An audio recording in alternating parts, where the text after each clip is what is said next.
మావా, నువ్వు ఒక అమ్మాయిని పెళ్లి చేసుకుందాం అనుకుంటున్నావు. ఆ అమ్మాయిని పెళ్లి చేసుకోవాలంటే నువ్వు మెయిన్ థింగ్స్ గుర్తుపెట్టుకోవాల్సినవి ఇవే. ఏంటంటే, పలానా ఎలా అయితే తను చూసుకున్నాడో అలా నువ్వు చూసుకోగలవా? మెయిన్ నువ్వు ఆలోచించాల్సినవి ఇవే మావా. ఎందుకంటే తను వాళ్ళ ఇంట్లో ఒక రాణిలా బతికింది. తను మీ ఇంటికి కూడా వస్తే అంతే రాణిలా బతుకుతుందా అని నీకు నమ్మకం ఉంటేనే చేసుకోవాలి. ఎందుకంటే తను వాళ్ళ ఇంట్లో వాళ్ళ నాన్నకి అల్లారు ముద్దుగా ఒక రాణిలా పెరిగిన అమ్మాయి ఉన్నట్టుండి మీ ఇంటికి వచ్చి బానిసలా బతకమంటే బతకలేదు కదా.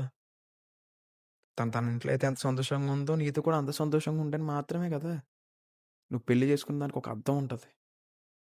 అంతే కదా. ఇదంతా జరగాలంటే ముందు నీ కింగ్డమ్ బిల్డ్ చేసుకో మామ. నీ కెరియర్ బిల్డ్ చేసుకో. బిల్డ్ చేసుకున్నాక నే పెళ్లి చేసుకో.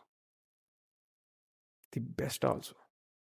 ది బెస్ట్ లైఫ్ ఇస్తావు తనకి, ది బెస్ట్ ఫీలింగ్స్ ఇస్తావు తనకి. అందుకే మామ ఫస్ట్ నీ కింగ్డమ్ బిల్డ్ చేసుకో, తర్వాత పెళ్లి చేసుకో. బాయ్ మామ.